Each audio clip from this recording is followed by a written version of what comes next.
კითხვა და უნდა დაგაბრუნო ფილოსოფიაში. მარტივი კითხვა არის უფრო, მაგრამ აი კონტრარგუმენტი რა იქნება იმ ათეისტური არგუმენტისთვის, რაც არის რომ თუ ღმერთი ყოვლის შემძლეა და ყოვლის ცოდნე არის, აი მან თუ არა. ყოვლის შემძლე თუ არის, შეუძლია თუ არა ისეთი ქვა შეადგინოს, რომელსაც თვითონ ვერ აწევს, ამის კონტრარგუმენტი რა იქნება და ყოველი თავისი მომავალი განსაზღვროს. და ყოვლის შემძლე თუ არის, თუ შეუძლია შეცვალოს და მაშინ ყოვლის ცოდნე აღარ გამოდის. თუ შეუძლია ეს რო შეცვალოს და თუ შეცვლის მაშინ ყოვლის და პიკით ხო უბრალოდ თუ ვერ შეცვლის მაშინ ყოვლის შემძლე არ არის. შეხედე აქ ახლა მომიწევს რომ ღმერთის დაცვაზე გადავიდე, ჯერ ვიყავით ათეიზმზე, ათეისტურ არგუმენტს ვიცავდი, ახლა პირიქით ქრისტიანი უნდა გავხდე, მოიცა? ხო, ეს მსურს ზუსტად. მორჩა, ორთობრო ვარ. ახლა შეხედე რა, ორი მომენტი არის. პირველი შენ თქვი პარადოქსი, ყოვლის შემძლეობის, ომნიპოტენტურობის პარადოქსი, რომელიც მოიყვანე და მეორე არის დაახლოებით იგივე პარადოქსი მოიყვანე ოღონდ უკვე იმაზე, ცოდნაზე, ომნისიენსზე, ანუ ყოვლის მცოდნეობაზე. ახლა ნახე, შეუძლია თუ არა ღმერთს რომ აწიოს აი მაგას ათეისტები რომ ამობენ, შექმნა სკამი, რომელსაც ვერ აწევს, ან ქვა უკეთესი არის.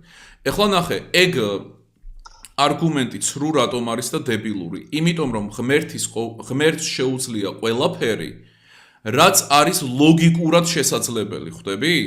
იმიტომ რომ შესაძლებლობას თავად ადგენს ლოგიკა. და რადგანაც ღმერთი არის ლოგიკური, შესაბამისად, აი ეს ჩარჩო უნდა იყოს, რომ ღმერთს ყველაფერი შეუძლია, რაც ლოგიკურია.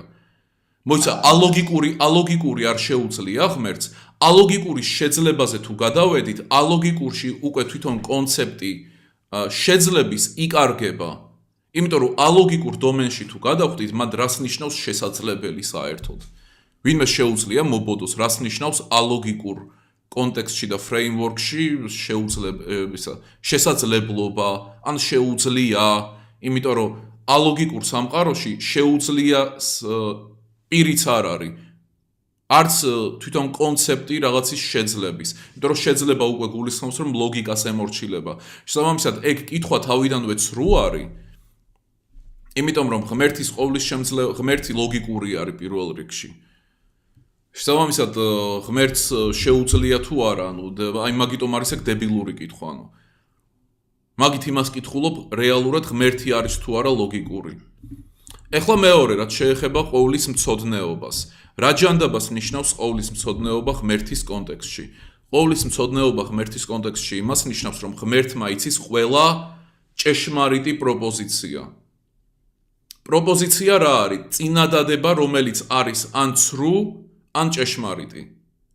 და ღმერთის ყოვლის მცოდნეობა არის მხოლოდ ეს, რომ ღმერთმა იცის ყველა პროპოზიცია, ყველა ჭეშმარიტი პროპოზიცია.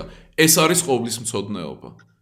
შესაბამისად, როცა კითხულობენ, არ მინდა გავიმეორო, მაგრამ ძალიან ბილწი კითხვა არის, რომელსაც ათეისტები ტროლაობენ, რომ ღმერთმა იცის რა არის და რაღაცა ჰომოსექსუალური აქტი მოყავთ რა.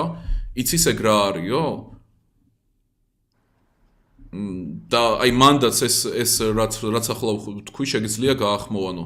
ეგ რაღაცა პროპოზიცია არის, იმიტომ რომ პროპოზიციულ დონეზე იცის, რომ ვიღაცა მაგას იზამს, კი? თუ კი იზამს. და მეორე კითხვა არის კიდე ეგ იცის და მან როგორც წესი გამოცდილებას აპარებენ.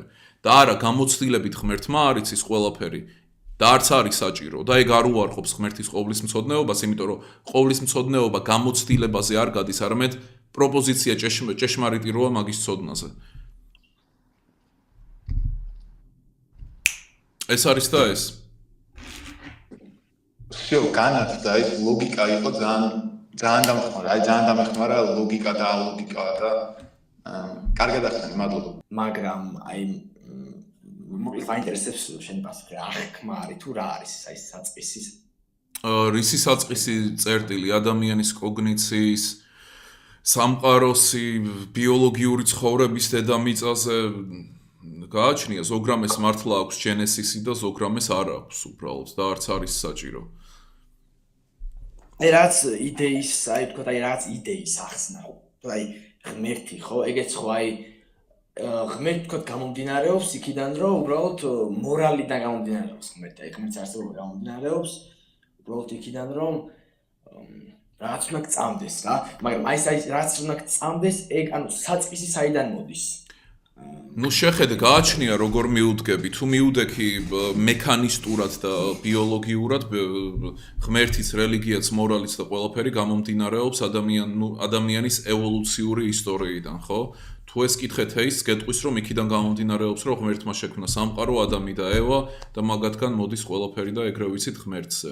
ცოტა უფრო ღრმად თუ შეხვედი ეპისტემოლოგია და რამე და რომე გააჩნია ვის კითხავ, თუ კითხე კათოლიკს დიდი ალბათობით თომისტური გავლენით გეტყვის, რომ აი ნატურალური თეოლოგია, აი სამყარო თავად ღმერთს გთავაზობს. თუ კითხე ძალიან ისეთ ჭკვიან მართლმადიდებელს გეტყვის, რომ ღმერთი საჭირო არის, საჭირო პრეკონდიცია არის ყველაფრისთვის საერთოდ რაც კი არსებობს.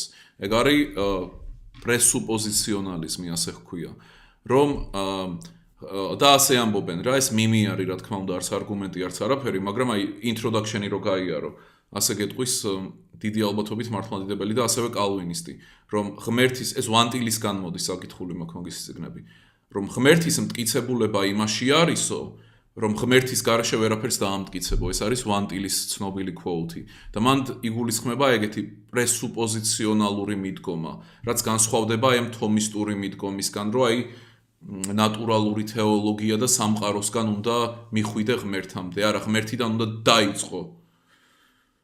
ეს არის განსხვავება და ეგრე ბევრი შრე არის რა, მოკლედ.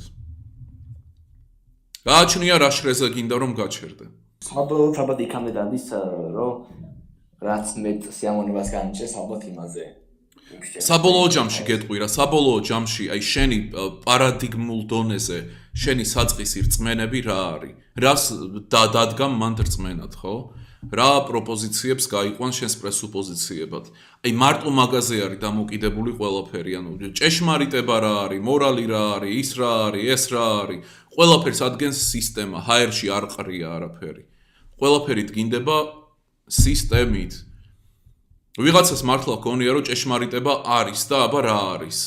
თეორიაზე არის დამოკიდებული, მაგიტომაც არსებობს ამდენი მილიარდი თეორია ჭეშმარიტების. არ გდია რა ქუჩაში, ანუ პარადიგმულ დონეზე რა გაქვს გაწერილი, მარტო მაგაზე არის დამოკიდებული, როგორ ახსნის სამყაროს, რა არის აზრიანი, რა არის უაზრო და ასე შემდეგ. და აი მორჩა, ეს არის მთელი აზრი. ახლავე გაწევრიანდი ჩვენს დახურულ Telegram არხზე პრემიუმ კონტენტისთვის, რაც YouTube-ზე არასდროს მოხდება. ვიდეოები, ლექციები და მნიშვნელოვანი მასალა ცენზურის გარეშე, რაც აუცილებლად გჭირდება. ასევე ისარგებლებ პრემიუმ პრივილეგიებით. გელოდებით.